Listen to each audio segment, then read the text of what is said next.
हरे सशङ्खचक्रं सकिरीटकुण्डलं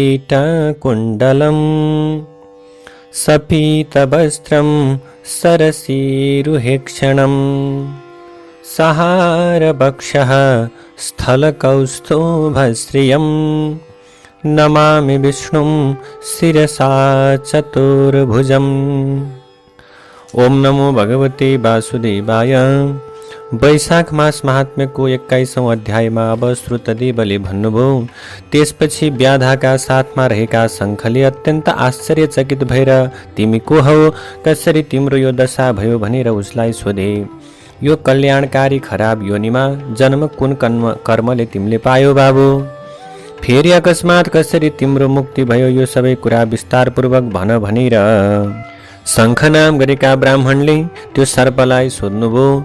तब शङ्खले यस्ता किसिमले सोधिएको उसले भुइँमा लौरो झैँ पसारिएर दण्डवत प्रणाम गरेर अत्यन्त नम्र भएर भन्यो, पूर्व जन्ममा म प्रयागमा रूप र यौवनले बलेको, विद्या र घमण्डले अत्यन्त प्रचुर मात्रामा घमण्डी भएको, ज्यादा धेरै बोल्ने कुनै एक ब्राह्मण थिएँ।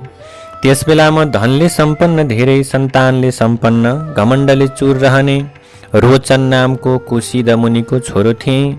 त्यसबेला बस्नु, निदाउनु, खराब काम गर्नु, जुवा खेल्नु, गफ गर्नु, ब्याजमा रुपियाँ लगाउनु नै मेरो व्यापार अथवा काम थियो। लोकनिन्दाको कुनै ख्याल नराख्ने भएको म सधैँ घमण्डले चुर भएर तिनै कर्म मात्रै गर्थेँ। कहिल्यै पनि मलाई असल काममा श्रद्धा लाग्दैन थियो।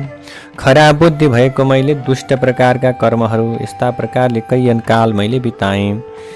तब यस्तै वैशाख महिनामा जयन्त नामका कुनै ब्राह्मणले भगवानका प्रिय ती वैशाखका धर्महरू सुनाउँथे। त्यस ठाउँमा रहने पुण्यकर्म गर्ने ब्राह्मणहरूका नरनारीहरू हजारौं क्षत्रिय वैश्य र शूद्रहरू प्रातः स्नान गरेर अविनाशी मधुसूदन भगवानको पूजा गरेर शुद्ध पवित्र भएर चुपचाप रहेर आडम्बर र आलस्य त्यागेर वैशाखका धर्महरूमा लागेर वासुदेवको कथा सुन्नमा तनमन दिएर जयन्तले खूब राम्रोसँग भनिएको कथा हमेसा सुन्दथे। त्यहाँको वर्णन सुनेर हेर्ने पसेर पगडी बाँधेको मैले त्यहाँ पसेर शिरले नमस्कार पनि गरिन। म पान चपाइरहेको थिएँ, चन्दन सिँगारिरहेको थिएँ, शरीरमा धेरै पोसाक पनि लगाएको थिएँ। त्यस सभामा पस्ने बित्तिकै मजाकिया कुराहरूले कथालाई खलबलाइदिए। अत्यन्त हावा कुराले सबै श्रोताहरूको चित्त चञ्चल भयो। म कहिले लुगा फैलाउँथेँ, कहिले निन्दा गर्थेँ, कहिले हाँस्ने गर्थेँ। कथा नसकिने समयसम्म मैले यसै गरी समय बिताएँ। पछि त्यसै पापका दोषले तुरुन्तै बुद्धि नासिएर प्रभु के भयो, म अर्को कुनै सन्निपातले मरेँ। मरेपछि सिसा पग्लेको जलले भरिएको हलाहल नरकमा पुगेर त्यहाँ 14 मनुको अन्त्य नभएसम्म नारकीय यातना भोगेर छुटेपछि 84 जन्मयोनिहरूमा क्रमैले जन्मदै आएको म त्यतिखेर 10 योजन फैलिएको 100 योजन अग्लो 100 वर्गको रुखमा 7 योजनको त्यो प्वालमा अत्यन्त तामसी क्रूर सर्प भएर म रहेँ। हे ब्रह्मर्षि, पहिलेका पाप कर्मले बाँधिएर म यहाँ बसेको छु। यो रुखको प्वालमा भोकभोकै म अत्यन्त आत्तिएर बसेको मेरो 10,000 यहीँ बित्यो। 10,000 वर्ष यहीँ बिताएँ। दैव संयोगले हजुरका मुखकमलबाट आज कहिएको अमृत रूपी यो वैशाख महात्म्यको कथालाई आँखाद्वारा सुनेर तुरन्त पाप नासिएको मैले हे महामुनि सर्प योनिलाई त्यागेर दिव्य रूपधारी पुरुष भएको छु। हात जोडेर नम्र भएर हजुरका दुवै पाउको शरणमा परेको छु। हे मुनि श्रेष्ठ, कुन जन्ममा हजुर मेरो बन्धु हुनुहुन्थ्यो म त्यो जान्न सक्दिनँ। न मैले कहीँ उपकार नै गरेको छु, फेरि कसरी सज्जनको कृपा पात्र भएँ। सधैँ प्राणी मात्रमा दया गर्ने समान चित्त भएका साधुहरूको स्वभाव नै परोपकार गर्ने हुन्छ। यस्ता प्रकारले यी साधुहरूको बुद्धि विपरीत कहिले हुँदैन। हजुर मलाई यस्तो कृपा गर्नुहोस् कि जे गर्दा धर्ममा मेरो बुद्धि रहोस्, जे गर्दा असल गति होस्, जे गर्दा विष्णु भगवानमा प्रेम रहोस्। सुदर्शन चक्रधारी भगवान विष्णुको विस्मृति मलाई कहिल्यै नहोस्। साधु वृत्तिवाला ठुलाहरूको सङ्गति भइरहोस्। मलाई कहिल्यै पनि ईर्ष्या गर्ने बुद्धि नआओस्। अहङ्कार र घमण्ड गर्ने बुद्धि पनि मेरो कहिल्यै नहोस्। घमण्डले अन्धकार हुनेहरूका लागि आर्जन जस्तो अथवा भनौँ यो प्रकारको मलाई कुनै पनि प्रकारको खराब कर्म नहोस्, त्यसैले मलाई घमण्डको दरिद्रता होस्। यस्ता प्रकारले उनलाई अनेक प्रकारले प्रार्थना गरेर बारम्बार प्रणाम गरेर बडो नम्रतासँग हात जोडेर ती मुनिको अगाडि त्यो रहिरह्यो। तब प्रेमले विह्वल भएका शङ्खले दुवै बाहुले उसलाई उठाएर आफ्ना हातले उसको शरीरलाई सुमसुम्याएर जुन स्पर्शले ऊ सारा पाप नासिएको भयो। तब त्यो दिव्य रूप धारण गरेको ब्राह्मणमा ती मुनिले कृपा गरी र अत्यन्त दयालु भएका छँदा त्यसै बेला उसलाई उसको भावी पछि हुने वृत्तान्त भने। हे ब्राह्मण, वैशाख महिनाको महात्म्य सुन्नाले र हरिको महिमा सुन्नाले पनि अहिले समस्त पाप नासिएका भयो बाबु। तिमी सबै पापबाट मुक्त भयो। अब तिमी अति बाहिक लोकहरूमा चाहिँ क्रमैले गएर फेरि पृथ्वीमा पुण्यपुरी देशमा उत्तम ब्राह्मण भएर जन्मिनेछौ। त्यस जन्ममा तिमी सबै विद्यामा विद्वान, वेदलाई जान्नेवाला अत्यन्त प्रसिद्ध हुनेछौ। त्यस जन्ममा पनि तिमी पहिलेको कल्याणकारी जातिको स्मृति हुनेछ। यसरी पूर्व स्मृति भएका तिमीले भौतिक सुखलाई सबै इच्छाहरूलाई छाडेर हरिका प्रिय वैशाखमा गर्नुपर्ने सकल धर्म गर्नेछौ। त्यस जन्ममा तिमी निर्द्वन्द सुख दुःखको ख्याल नराख्ने आत्माराम संग्रह त्यागी गुरुभक्त जितेन्द्रिय भएर सधैँ विष्णु भगवानको कथामा वार्तामा तल्लीन रहनेछौ।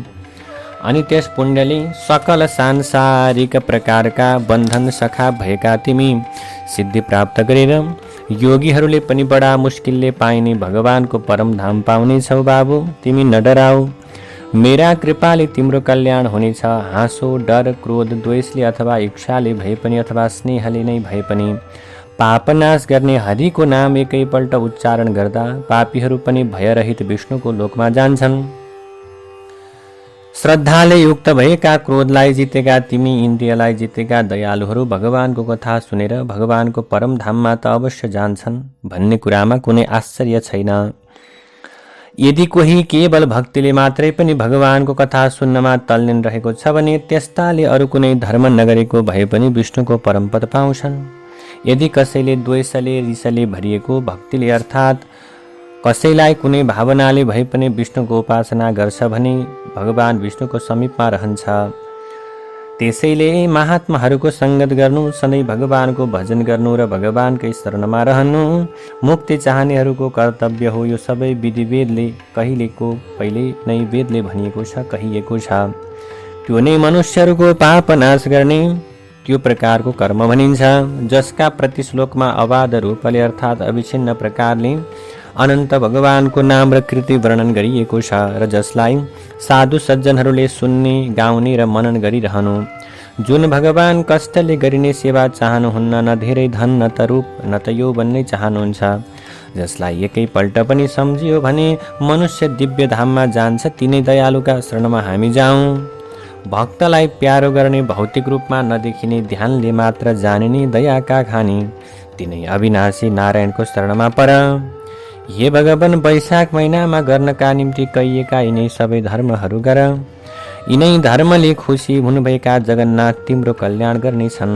यति भनेर ती चुप लागेपछि व्याधालाई देखेर अत्यन्त आश्चर्यचकित भएको त्यो दिव्य पुरुषले ती मुनिलाई फेरि भन्यो।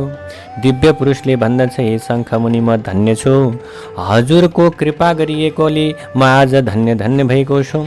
भाग्यले मेरो यो खराब योनिमा जन्म छुट्यो। अब म श्रेष्ठ गतिमा जान्छु भनेर मुनिलाई परिक्रमा गरेर मुनिले लौ त जाऊ भन्ने आज्ञा पाइएको ऊ स्वर्गतर्फ गयो।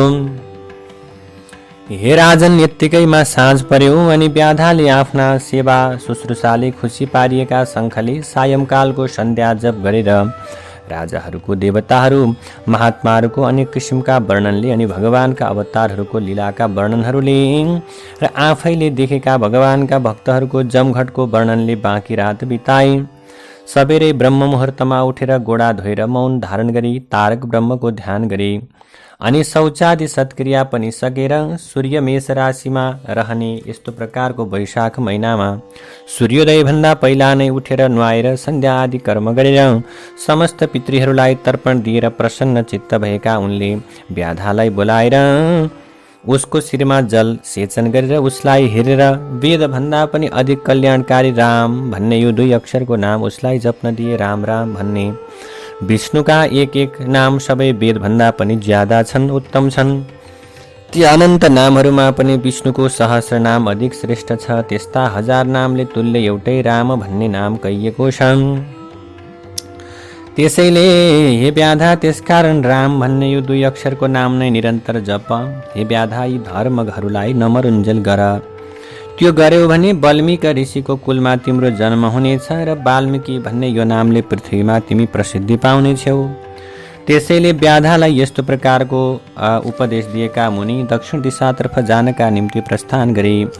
व्याधाले पनि ती मुनिलाई परिक्रमा गरेर बारम्बार ढोगेर केही परसम्म पछि लाग्यो र विरहले आकुल व्याकुल भएर रुन लाग्यो र देखिन्जेलसम्म ती मुनि गएको बाटोलाई हेरिरह्यो।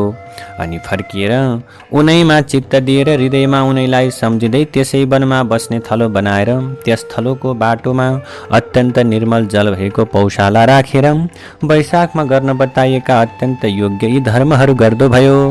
कटहर, जामुन, आँप आदि जङ्गली फलहरूको थकाइले पीडित भएका बटुवालाई भोजन गरायो। उसले कति बटुवालाई जुत्ता पहिराइदियो, कतिलाई चन्दन लगाइदिएर, कतिलाई छाता उडाइदिएर, कतिलाई पङ्खा हम्किदिएर, कहीँ कहीँ बालुवा बिछाएको छायायुक्त ठाउँ बनाइदिएर, कतिलाई पसिना पुछिदिएर बटुवाहरूको थकाइ मेटिदियो। र हरेक दिन प्रातःकालमा स्नान गरेर राम राम भन्ने यो राम 2 अक्षरको नाउँ जप्दै त्यो व्याधा जन्म बिताएर पछि ऊ वाल्मीकि ऋषिको छोरो भयो। त्यसै तलाउको किनारमा नै कोही कृणु नामका मुनि त्यसबेला खान पिउन छोडेर कठोर तपस्या गरिरहेका थिए। धेरै कालदेखि समाधिमा रहेका उनको शरीरमा धमिराले गोलो उठाएको थियो। यसै कारणले ती मुनि श्रेष्ठलाई वाल्मीकि भन्दथे। पछि तपस्याबाट विराम लिएर कृणु भन्ने नाम पनि कसै कसैले मात्र सम्झने भइसकेपछि, अर्थात् कृणु भन्ने नाम हराइसकेपछि, हे राजन, मुनिका उमेर र इन्द्रियहरू पनि बिस्तारै शिथिल भइसकेका, अर्थात् बुढेसकालमा उरगी नामकी कुनै जङ्गली व्यक्तिसँग उनी अथवा जङ्गली युवतीसँग उनी रहन थाले। ती मुनिले एउटा भिल्ल जातिको छोरो जन्माए, जो पछि गएर विश्वभरमा ठुलो यशस्वी वाल्मीकि भन्ने नामले विख्यात भयो। जुन वाल्मीकिले आफ्ना मनोहर प्रबन्धहरूद्वारा दिव्य रामकथा लेखे र कर्मको बन्धनलाई काट्ने त्यो कथा संसारमा प्रख्यात गराए।